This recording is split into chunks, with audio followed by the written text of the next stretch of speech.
Morning Intuitives. Wanted to get a before work video out. It was in some INFJ forums the other day, and I saw a recurring question asked by some females of various different personality types, and it's about how do I find, a demisexual INFJ male? These women are claiming that that's the type of man that they're looking for, as we're different than most other men, but the problem is we are, the rarest type among men, and as elusive as the thylacine in Tasmania, so much so that some question whether or not we still exist. Are demisexual INFJs a relic of the past? Perhaps. So, it's a bit of a difficult question, but I'm going to try to answer it, being as that I am a demisexual INFJ male. So, I think that qualifies me to take a shot at this. It can be difficult to find one of us for various reasons. I mean, the obvious first reason would be there's just not that many of us, really. I mean, if you are a heterosexual female looking, to find a demisexual INFJ male as a potential partner, yeah, the odds aren't great because there's several factors you got to take into consideration. So, not all INFJ men are demisexual. More are than aren't, but not all are. And, obviously, I would assume these women are looking for an INFJ male who fits in a specific age range. So, being as that INFJ men are roughly 1/2%, 0.5% of the world population to begin with. Once you start narrowing down to the right age range, obviously, if you're a female looking to get in a relationship with a male, that male would have to be heterosexual. So INFJ men that are gay are out of the equation. Married INFJ men are out of the equation. Those in relationships, I would assume some INFJ men are asexual, so they're out of the equation. And then you factor in things like, are you attracted to said INFJ male? So when you factor in all those and probably other factors too, those numbers of even those that would be a potential match get real small real quick. And perhaps the hardest part is, well, okay, there still has to be some that fit the profile that these women are saying they're looking for. So how the hell do you find one? Well, you post trail cameras around and you look for the stripes on our backs. And oh wait, no, that's a thylacine. Never mind. Finding, an INFJ male, one that fits, the other categories of what you're looking for, can be difficult for a lot of reasons. One, we are introverts. Therefore, we not only enjoy time alone to think and overthink, we actually require it because socializing, while we are, some consider us ambiverts, we are the most extroverted of the introverts, and we do enjoy peopling. It requires us to be around the right people, and even then, it's like a battery. We can only do it for so long without recharging. So we don't go out just to go out because that's awkward and scary, and we don't want to do that. So finding us can be a little difficult. Like, you're not going to find an INFJ male typically in a club looking for attention or a hookup. Yeah, just not who we are, especially if you're talking about us demisexual ones.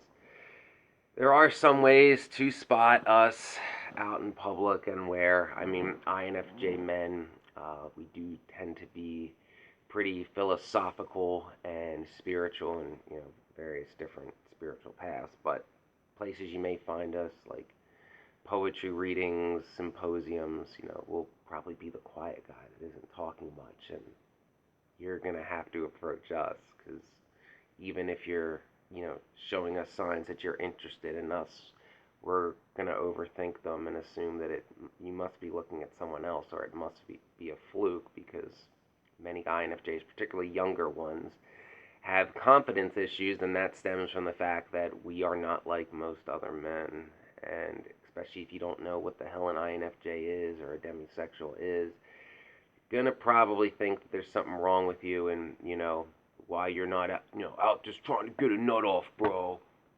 Yeah, because we INFJ men don't really like the objectification of women, and often the exploitation of women can send us into an INFJ rage where we beat somebody up, even if it ruins our job at the time.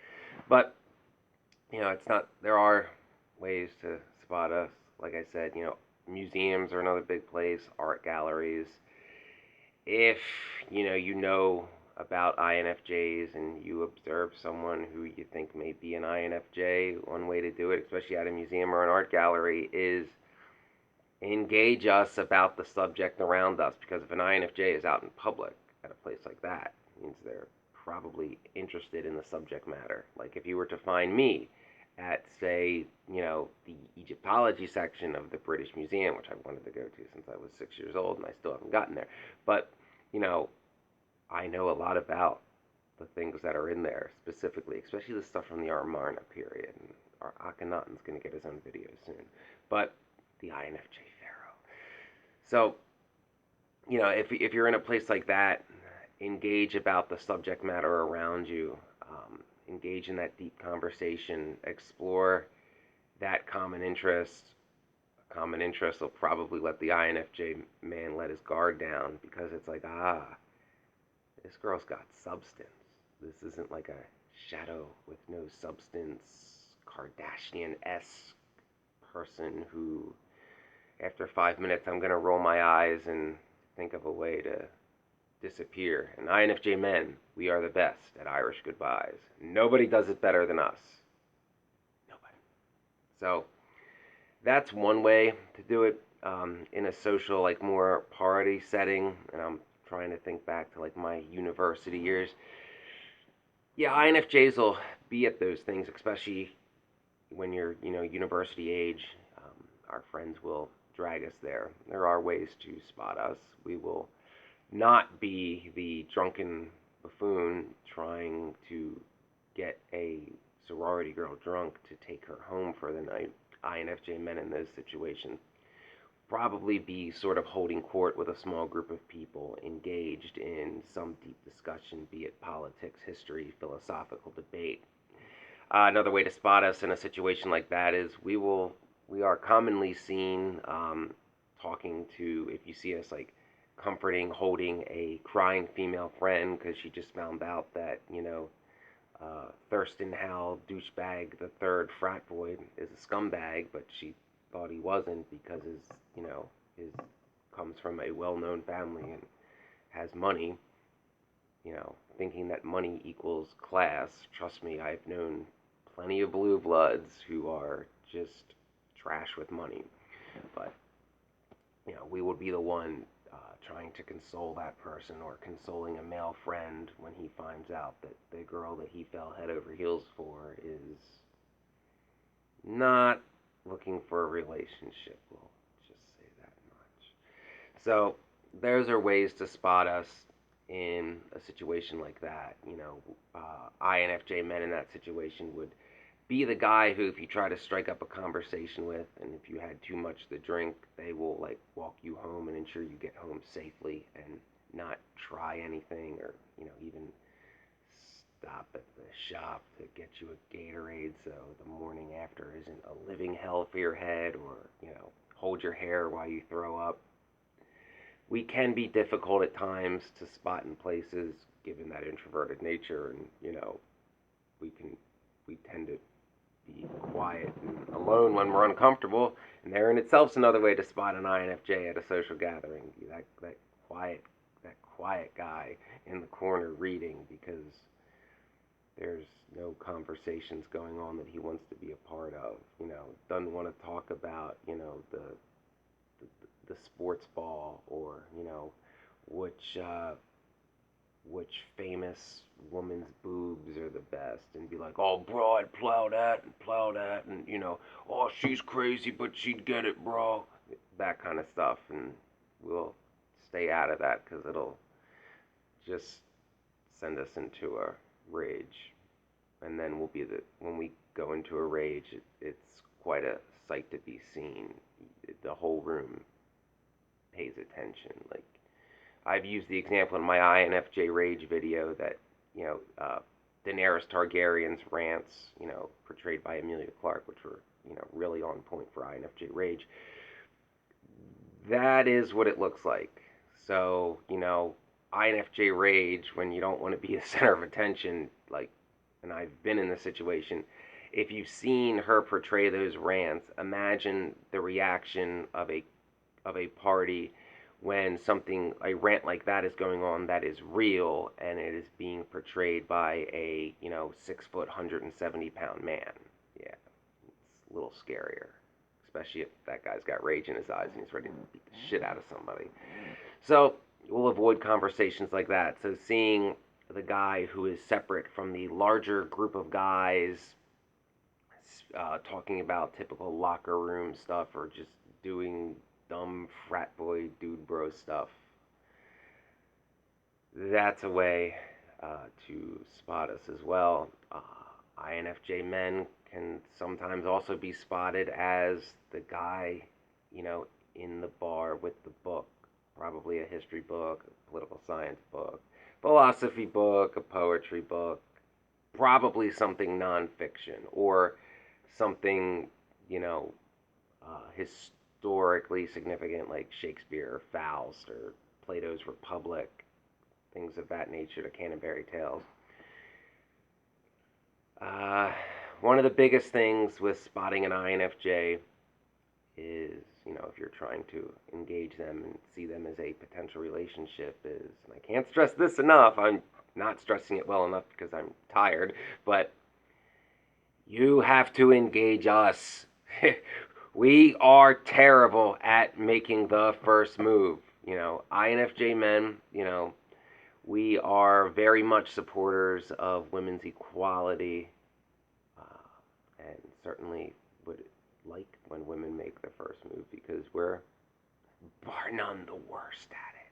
Because we overthink it too much, and that lack of confidence, and it had been so ingrained in us growing up that, you know, we are not what women desire, that we're effeminate, eccentric, weird, something wrong with us. Especially, this would be especially true, I'm really thinking back, I'm stressing to like university years, because certainly through high school years, INFJ men feel like an alien in that environment and are basically made to believe that something is wrong with us because, you know, Mr.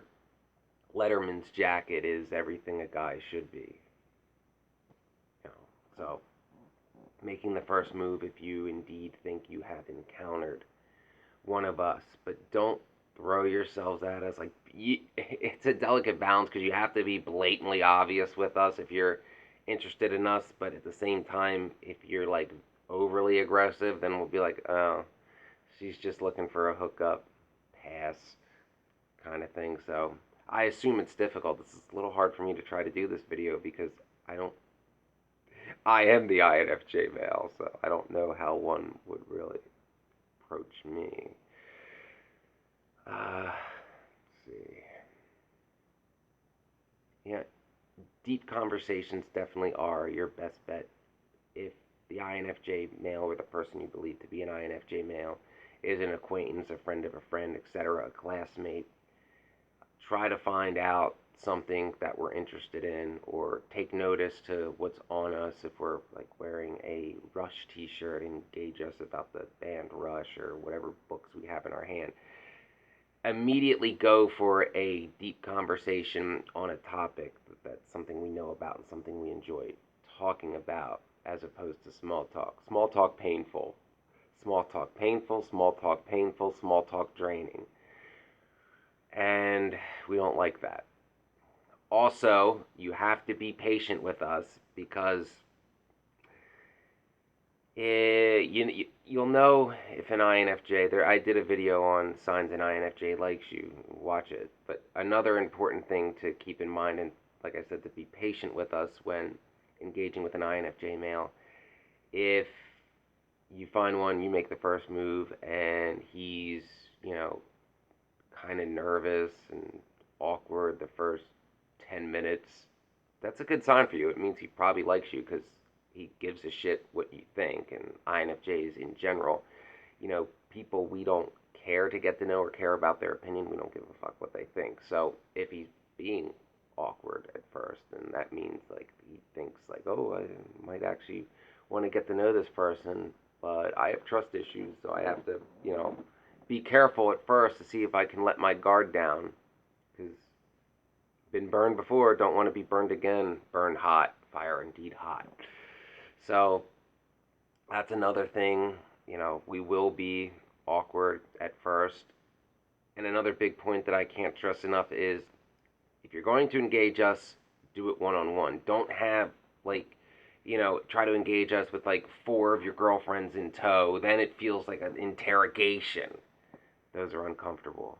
Very uncomfortable. You might as well hook us up to a polygraph at that point, which will pass because we're terrible liars. Absolutely awful at it.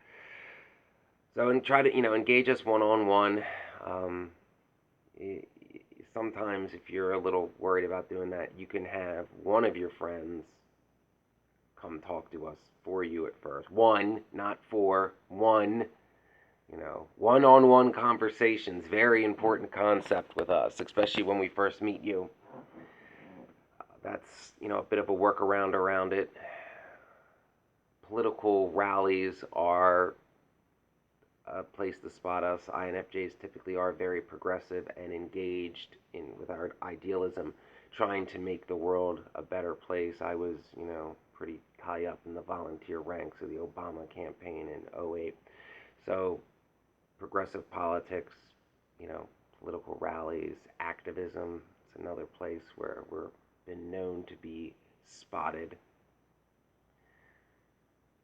So there's some, at least some ideas to start on if you're looking for a demisexual INFJ male. Some of it's going to come down to luck, right place at the right time, because there just isn't that many of us. But at least I've, given you some areas where you can set up your trail cams and possibly find one of, us elusive, rare type guys. I hope this helped. Just remember, if you think you spotted an INFJ, trust your intuition, take a shot, and remember, INFJs love integrity.